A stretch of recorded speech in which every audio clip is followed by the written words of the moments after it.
Court से और उनके भाई का भी कुछ इशू उठा चुनाव के दरमियान। इससे नारायण चंदेल को नुकसान हुआ जरूर है, लेकिन नेक टू नेक फाइट लड़ाई है। अब बची पामगढ़। पामगढ़ निश्चित रूप से बहुजन समाज पार्टी का गढ़ है मोहन जी। यहाँ पे इंदु बंजारे जी एमएलए हैं, सवाल ही नहीं उठता। वो आज भी इनके जेठ जो बड़े रणनीतिक कारक थे, दुर्भाग्य से कोरोना काल में उनकी डेथ हो गई, इसलिए माना जाता है कि इंदु बंजारे रणनीति में कुछ कमजोर पड़ेंगी। यहाँ पे कांग्रेस ने बड़ा चरणदास महंत जी माना जाता है कि उन्होंने अड़ के टिकट दिलाया आपके शेषराज हरवंश को। और याद होगा मोहन जी, गोरेलाल बर्मन जी हैं जो कि कांग्रेस से लड़ रहे हैं, जो छत्तीसगढ़ के बड़े कलाकार में गिनती है, बड़े लोकप्रिय नेता हैं। वो प्रबल दावेदार थे, कांग्रेस के बहुत कम वोट से हारे थे। तो गोरेलाल बर्मन जी, भारतीय जनता पार्टी ने बसपा के बड़े नेता जो भाजपा में आए, संतोष लहरी जी जो जनपद सदस्य हैं, उनको टिकट दिया। यहाँ पे भी लड़ाई 4 लोगों के बीच में है, लेकिन मुख्य रूप से मेरे को लगता है कि यहाँ पे बसपा और यहाँ पे फिर भारतीय जनता पार्टी के बीच में ही लड़ाई होगी। ये तीनों सीट में हम मान सकते हैं कि 2 सीट एकदम कड़ी कड़ी लड़ाई में फंसी है। आपके एक में भाजपा और कांग्रेस, और बसपा में बसपा और बीजेपी, और आपका अकलतरा में तो चतुष्कोणी मुकाबला है। यहाँ पे ऋचा जोगी कितना मेहनत करी है, कैसा चुनाव लड़ी उसका अंदाजा मेरे को नहीं है, लेकिन लड़ाई इन्हीं के बीच में होगा लग रहा है। बिल्कुल। चलिए, जांजगीर चांपा जिले की 3 सीटों के संबंध में पाठक जी की क्या राय है, उनका क्या विश्लेषण कहता है, जान लेते हैं। पाठक जी, फैक्टर के सहित थोड़ा आप विस्तार से बताएंगे, आप करीब हैं उस जिले के, क्या लग रहा है आपको, क्या आकलन है आपका? नहीं, ऐसे जांजगीर चांपा विधानसभा का जिला जो है, और वहाँ शक्ति महेंद्र चरणदास महंत जी जो विधानसभा के अध्यक्ष हैं, तो कहीं ना कहीं पूरे इलाके में उनका प्रभाव तो नहीं है, और इसका असर वो दिखता भी है। और ये बात ठीक है, मुरारी ने भी ठीक कहा कि बसपा जैसे पामगढ़ में है, तो इतना तो का पुराना धाक वहां पर बसपा का रहा ही है, तो वो आधा बसपा के सधे हुए वोट हैं, उसको तोड़ना जो है बहुत आसान नहीं होता है कई बार। लेकिन इस बार जो बीजेपी ने भी प्रत्याशी उतारा है, वो भी एक नया चेहरा है, नीचे से उठाया। और शेषराज हरवंश जो है वो चरणदास महंत जी के कोटे से हैं, तो ये एक स्थिति बनती दिखती है। और रहा चाचा भतीजा का, जहां वो लड़ रहे हैं जो अकलतरा में, तो कहीं ना कहीं वो भी एक, सौरभ सिंह भी एक तेज तर्रार ठीक अच्छे वक्ता हैं, अच्छे नेता हैं, लेकिन एक नया चेहरा भी लोगों के बीच में आया है, जिसको लोग उसको भी देख रहे हैं, उसकी तरफ भी देख रहे हैं, और नया कुछ होने की उम्मीद, क्योंकि संभावना ज्यादा जिस तरीके से जो चल रहा है कि सरकार कांग्रेस की बनेगी, तो ज्यादा सीटों पे इस तरीके की चीजें दिख रही कि अगर युवा है, पहली बार अगर किसी को मौका मिला है, तो मतदाता ऐसे भी देख रहा है, इस नजरिए से भी देख रहा है इन चीजों को कि ज्यादा से ज्यादा मिलेगा तो उनको उसका लाभ मिलेगा। हालांकि दोनों ही पार्टियों ने अपने घोषणा पत्र में लुभाने का सबको बराबर प्रयास किया है, लेकिन अब ये जो नाराजगी है टिकट वितरण की, ये भारी पड़ेगी कहीं ना कहीं, और इसका असर जो है वो पड़ेगा। और रहा छचका का ऋचा जोगी, अच्छा प्रयास वहां भी, उनका भी प्रयास अच्छा है, और पिछली बार वो काफी कम मतों से हारी थी वहां पर, तो इस बार शायद कोशिश है, लेकिन एक प्रभावी ढंग से अगर देखेंगे तो जीतने की स्थिति तो नहीं दिखती। लेकिन हाँ, एक प्रभावित करने वाली बीजेपी, दोनों कांग्रेस है, वो दोनों बड़ी पार्टियों के वोट काटने की श्रेणी में जरूर इनको देखा जा सकता है, क्योंकि एक विश्वास जो अजीत जोगी के समय था, जो धाक अजीत जोगी के समय की थी, वो अब थोड़ा सा धार जो है उसको कहना चाहिए, वो थोड़ा सा उसमें तो फर्क पड़ा है। ये वोट कहाँ जाएंगे, उनके वोट कहाँ जाएंगे डाइवर्ट होके? कांग्रेस को फायदा होगा जी, कांग्रेस को फायदा मिलेगा इसका? हाँ, कांग्रेस को फायदा इसका मिलेगा कुछ सीटों पे, इस पे देखते हैं तो कम से कम कांग्रेस को उसका जो लाभ है घोषणा पत्र का ही लाभ मिलेगा, और उसका चेहरे का जो लाभ है वो लाभ मिलेगा। और बीजेपी का जो टिकट वितरण की नाराजगी है, वो हर जगह पे, मैं बार बार इस बात को बोल रहा हूँ, ये कोई अंदर में जो कार्यकर्ता है उसका ये कहना है कि पुराने लोगों को टिकट आपने दे दिया, हमारी तो उम्र खत्म हो गई, 5 साल ये नेता और रहेंगे। तो वो जो नीचे का कार्यकर्ता, जो सेकंड लाइन का, खुद अब आधी उम्र से पार कर चुका है, 1.5 हो चुका है, तो उसको कहीं मौका नहीं मिला। तो अगर बोले ये रहेंगे तो हमारा तो पूरा राजनीतिक जीवन ही खत्म हो गया। तो ये एक नाराजगी हर स्तर पे है, लेकिन इसको कार्यकर्ता बोल नहीं रहा है।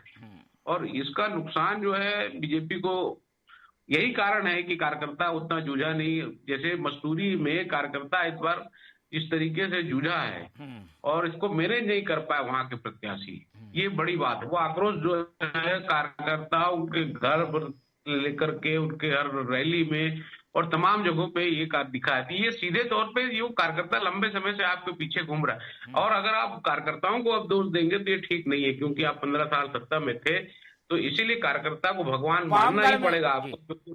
ठीक है, पामगढ़ में क्या बसपा अपना गढ़ बचा पाएगी? क्या लग रहा है, वहां की क्या स्थिति देख रहे हैं? निश्चित रूप से एक संभावना तो दिख रही है उसकी, बसपा को अपना गढ़ बचाने की जो एक सीट है उसकी एक जो उनकी रणनीति है, उनके जो वोट बैंक है उस पर चैन मेरे को नहीं लगता कि दोनों लगा पाएंगे। इसलिए इस पे जो बसपा अपना जो प्रयास है वो कम से कम इस पे अपनी जो सत्ता है उसको संभालने में बहुत हद तक कामयाब हो जाएगी। ये तो दिख रही है तस्वीर, तो कम से कम अभी फौरी तौर पे प्राथमिक तौर पे कहना चाहिए वो दिख तो रही है। ठीक है, तो ये जो तीनों सीटें हैं वो केवल कांग्रेस का इलाका है ऐसा नहीं कहा जा सकता। यहाँ पर जो तीसरी धारा बह रही है उससे काफी हद तक तय होगा कि किसकी जीत होगी। ऐसे में आकलन के एक तरफा लगाना अभी मुश्किल है।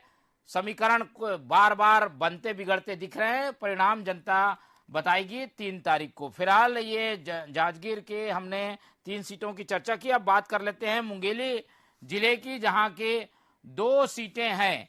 मुंगेली जिले में 2 विधानसभा सीटें, लोरमी और मुंगेली, और ये काफी महत्वपूर्ण सीटें इसलिए हैं क्योंकि यहाँ पर एक में तो अरुण साव लड़ रहे हैं, दूसरे में पुन्नूलाल मोहले की प्रतिष्ठा दांव में लगी हुई है। अरुण साव एक ऐसा चेहरा है जिन्हें हम बीजेपी की ओर से मुख्यमंत्री का भी चेहरा कह सकते हैं क्योंकि लीड वही कर रहे हैं, लेकिन वो भी फंसे हुए हैं त्रिकोणीय मुकाबले में। और पुन्नूलाल मोहले कद्दावर नेता, कई बार के सांसद, विधायक के रूप में लड़े तो मंत्री बने, अब एक बार फिर से मैदान में है। तो इन दोनों सीटों के बारे में क्या आकलन है, एक एक करके हमारे एक्सपर्ट हमको बताएंगे। मुरारी जी, 2 सीटें हैं और मुकाबला काफी रोचक इन दोनों सीटों में।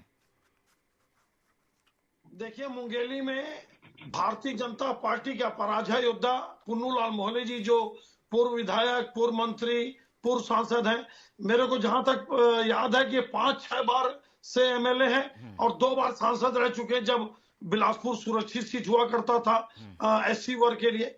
यहाँ पे कांग्रेस ने अपने युवा नेता, जिला पंचायत के उपाध्यक्ष संजीत बनर्जी को चुनाव में उतारकर बड़ा रोचक बनाया।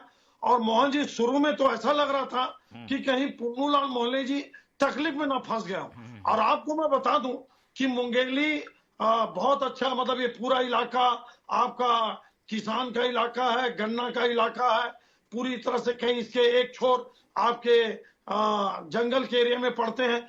बड़ा मैदानी इलाका है, बड़ा जोरदार इलाका है, यहाँ के लोग इतने समझदार हैं। लेकिन मुंगेली का जो प्रॉपर इलाका है, जो सामान्य वर्ग है और जो ओबीसी वर्ग है, इनका समर्थन अंत तक आते आते तक पुनः पुन्नूलाल मोहले की ओर लौटा है। और ये कभी चुनाव नहीं हारे, सरल स्वभाव के व्यक्ति माने जाते हैं। इनको कोई 2 शब्द बोल देता है तो भी ये सुन लेते हैं, बर्दाश्त कर लेते हैं। इस सुरक्षित सीट में जनता, खासकर सामान्य और ओबीसी वर्ग, ऐसे ही नेता को पसंद करती है। उनको ये लगता है कि वो सरल हो, सादगीपूर्ण हो, और पुन्नूलाल मोहले जी उसमें फिट बैठते हैं। मेरे को लगता है कि काफी टक्कर देने के बाद, शानदार चुनाव लड़ने के बाद संजीत बनर्जी जी का, फिर भी मेरे को लगता है कहीं ना कहीं हल्का एक पुन्नूलाल मोहले जी के अंत में आते हुए दिखता है मेरे को। अब आ जाओ आप लोरमी सीट। लोरमी में एक बड़ा घटनाक्रम हुआ मोहन जी, जब कांग्रेस के जिलाध्यक्ष सागर सिंह बैस जी, जो बड़े लोकप्रिय नेता है, उस इलाके में काफी सक्रिय रहे, उनको टिकट ना मिला और वो पार्टी छोड़ दिए और जोगी कांग्रेस से चुनाव में मैदान में उतर गए। यहाँ पे लड़ाई सीधा सीधा मोहन जी मान के चलिए आप, जोगी कांग्रेस और बीजेपी के बीच में है।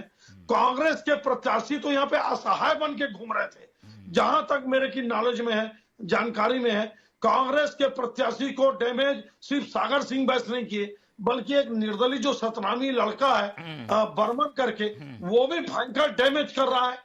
वो बहुत नुकसान कर रहा है कांग्रेस पार्टी को।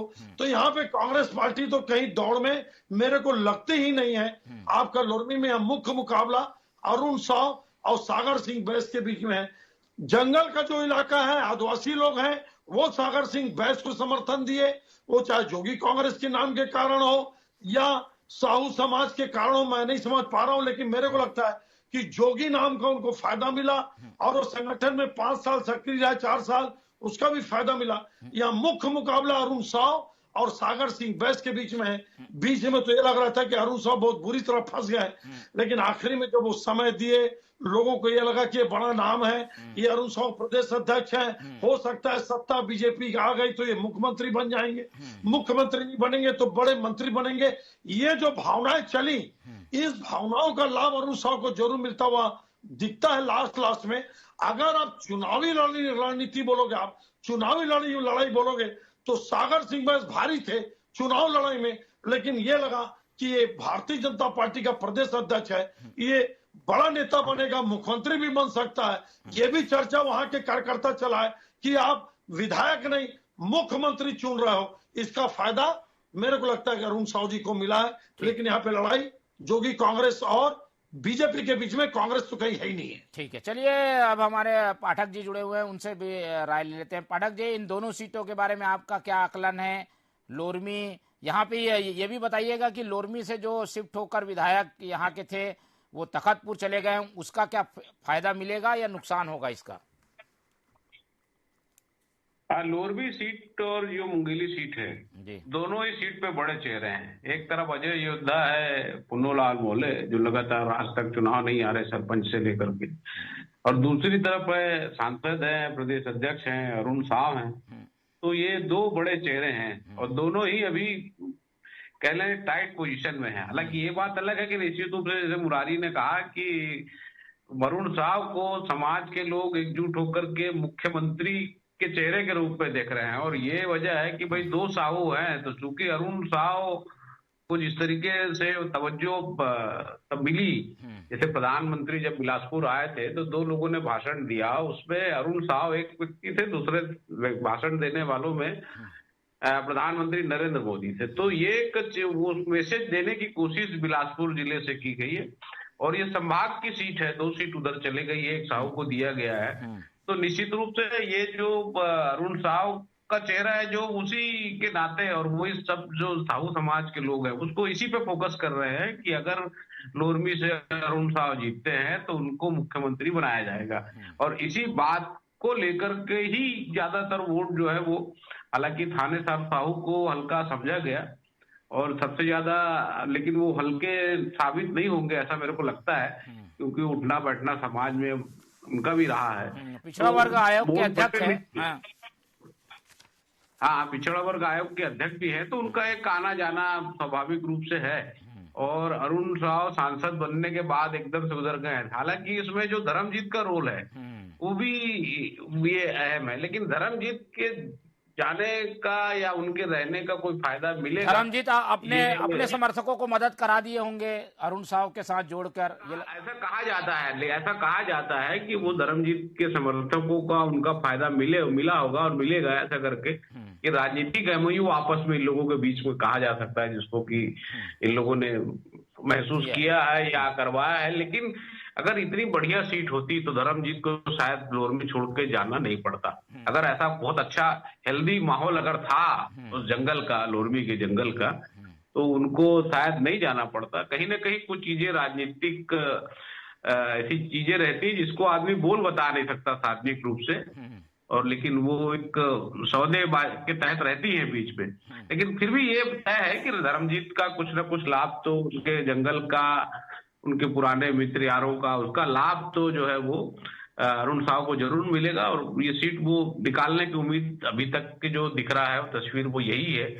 और यहाँ रही मुंगेली की बात, तो संजीव बनर्जी ने अभी इस बार थोड़ा सा पुन्नूलाल मोहले जो अजय योद्धा है उनका थोड़ा सा पसीना जो है जरूर निकाल दिया है, और पुराने लोग जो मोहल्ले से लगातार जुड़े आ रहे हैं, तो एक भावनात्मक लगाव होता है। क्योंकि अब मोहल्ले लगातार रहते रहते लोगों को आदत हो गए है कि हमारा विधायक है, वो आदत में आ गए मोहल्ले ये हमारे विधायक है करके, तो संबंध बहुत दिन से चले आ रहे हैं और उस संबंध के आधार पर लोगों ने वोट किया। लेकिन दूसरी ओर वो धान खरीदी का इशू जो है, वो भी कर्जा माफी और धान खरीदी का इशू जो है, उसको भी लोगों ने देखा कि क्योंकि 3-3 लाख किसान का कर्जा माफ हुआ है, तो वो उसको भी एक किसान आर्थिक रूप से उसको देख रहा है कि आर्थिक लाभ हो जाएगा। तो लेकिन हालांकि मोहल्ले का दावा है जीतूं तो मैं ही जीतूं, एक वोट ले जीतूं लेकिन मैं ही जीतूं, ये लोगों के बीच वो कह रहे हैं। लेकिन जो चेहरा संजीत बनर्जी का उभर कर आया है वो भी हल्का नहीं है, युवा है। लोगों को लग रहा है कि लंबे समय से काम कर रहे हैं तो एक मौका नए युवा चेहरे को दिया जा सकता है। सरकार अगर कांग्रेस की बनेगी तो अच्छा हमको भी लाभ मिलेगा इसका, ये एक भावना लोगों के बीच वहां जो है वो घर कर गई है। और इसका असर जो है वो चुनाव में जरूर दिखेगा। अभी बहुत जो हार जीत का अंतर होगा वो बहुत ज्यादा नहीं दिखता मेरे को यहाँ पर कि क्या होगा, कैसी स्थिति होगी। हाँ, सागर सिंह बहन जो है वो निश्चित रूप से एक नुकसान वाला घटक हो गया है। और उसमें सीधे तौर पे देखा जाए तो अरुण साहू को ही फायदा है। उसमें एक चीज तो दिख रही है, जो वोट कटेगा वो कांग्रेस का कटेगा और फायदा जो है वो अरुण साहू को सीधे तरीके से कहीं न कहीं दिखेगा, क्योंकि वो युवा चेहरा है। लोरमी में वोट परसेंट भी कम हुआ है, 4% वोट कम हुआ है इस बार, इसको कैसे देखते हैं? वोट परसेंट कम हुआ इसका ये भी मायने निकाले जा सकते हैं कि जो प्रत्याशी पसंद नहीं है उसको वोट नहीं देना है तो लोग वैसे भी नहीं जाते। तो ये भी एक कारण होता है वोटा परसेंटेज का। और इसका जैसे बिलासपुर में ही वोटा परसेंटेज 56% इस बार भी कम हुआ है और पिछले बार की तुलना में बहुत ज्यादा अंतर नहीं हुआ, लेकिन वोटा परसेंटेज में फायदा पिछले बार शैलेश पांडे को ही हुआ था। तो वैसा नहीं है, अभी भी स्थिति जो है वोटिंग का परसेंटेज, कुछ वोट का परसेंटेज प्रत्याशियों के आधार पे भी है कई विधानसभा में। अगर प्रत्याशी लोगों से अटैचमेंट ज्यादा है, लोगों को जोड़ पाया है, तो उसके कारण भी कई विधानसभा में वोटा परसेंटेज जो है वो ज्यादा है। और पार्टी का अपना, दोनों पार्टी का मैनिफेस्टो तो काम किया ही है अपनी अपनी जगह पे। और जैसे पिछली बार अभी यहाँ बिलासपुर में एक मंडल अध्यक्ष आशीष तिवारी का एक वीडियो वायरल हो गया कि वो बोले भाई 15,000 मिलेगा कि नहीं, तो अपने ही कार्यकर्ता को बोल रहे हैं मुझे मोदी जी ने 2 करोड़ लोगों को नौकरी दी थी, 15 लाख खाते में डाला था, वैसे मिलेगा 12,000 रुपए। तो ये सब चीज जो वीडियो वायरल हुआ ये बीजेपी के लिए बहुत बड़े फजीयत का कारण बना कि उनका ही कार्यकर्ता है, वो समझा रहे हैं वीडियो में कि तुम लोग विश्वास नहीं करोगे तो जनता कैसे विश्वास करेगी। तो ये तमाम बहुत सारी चीजें, महतारी वंदन योजना ठीक एक बड़ा फैक्टर रहा है। दोनों एक्सपर्ट से हमारे पास 4 मिनट का समय तो ले लेते हैं। मुरारी जी, महतारी वंदन योजना को क्या बड़ा फैक्टर माना जाए या कर्ज माफी उस पर भारी पड़ी होगी? देखिए मोहन जी, जो भारतीय जनता पार्टी के घोषणा पत्र में शामिल है महतारी वंदन योजना, महिलाओं ने इसके ऊपर ज्यादा विश्वास किया है। मैं आपको दावे के साथ बोल सकता हूं। हाँ, वजह क्या है इसकी? वजह यह है कि भारतीय जनता पार्टी ने पहले घोषणा किया और अपने घोषणा पत्र में डाला, और घोषणा पत्र में कांग्रेस ने गृह लक्ष्मी योजना को नहीं डाला था। महतारी वंदन योजना आने के बाद भूपेश बघेल जी अलग से घोषणा किए कि मैं गृह लक्ष्मी योजना चालू करूंगा। जनता बहुत ही नजदीकी से, बारीक से अध्ययन करती मोहन जी। और महिलाओं को मैं जहां तक देखा, एक तो महिलाएं मोदी जी की भक्त है, महिलाओं में मोदी जी का क्रेज देखा जाता है। उनको लगा कि मोदी जी महिलाओं के साथ धोखा नहीं देंगे, क्योंकि वो शौचालय बनाए, आपका गैस सिलेंडर दे, बहुत सारी बातें वो लोकसभा के समय चर्चा होंगी। कांग्रेस के गृह लक्ष्मी योजना पे मेरे को लगता है भारतीय मोदी की गारंटी का महतारी वंदन योजना भारी पड़ा और महिलाएं उसको ज्यादा स्वीकार करी, उसको ज्यादा सत्य मानी। रही बात कर्जा माफ का, देखिए कर्जा माफ एक बहुत बड़ा, कई लोग सब बोलते हैं, जानकार लोग मोहन जी, लेकिन आप मान के चलिए छोटे किसान जिनका आधा एकड़, 1 एकड़, 2 एकड़ है, उनका कर्जा 25,000, 20,000, 30,000 ही होता है। बड़े किसान जो 25 एकड़, 40 एकड़, 15 एकड़ के जोतनदार हैं, उनको होता है 1.5-2 लाख का कर्जा माफ। अब ये याद रखिए आप, पिछली बार भारतीय जनता काफी बड़ी राशि होती है, लेकिन ये भी राशि बड़ी होती है। तो जनता ने कैलकुलेट किया ना मोहन जी कि एक घर में अगर 4 महिलाएं हैं तो उनको 12,000 गुणित 4, 48,000 रुपया 1 साल का मिलेगा। तो 5 साल का कितना मिला? लगभग 2.5 लाख रुपया। देखिए महिलाएं और किसान, ये भी फिर मजदूर वर्ग, भाई सब तो किसान नहीं है ना, मजदूर वर्ग किसको वोट दिया गांव में? चलिए पाठक जी की राय, पाठक जी पाठक जी कितना इत्तेफाक रखते हैं, कैसा असर किया होगा महतारी वंदन और कर्ज माफी ने? जल्दी, समय कम है।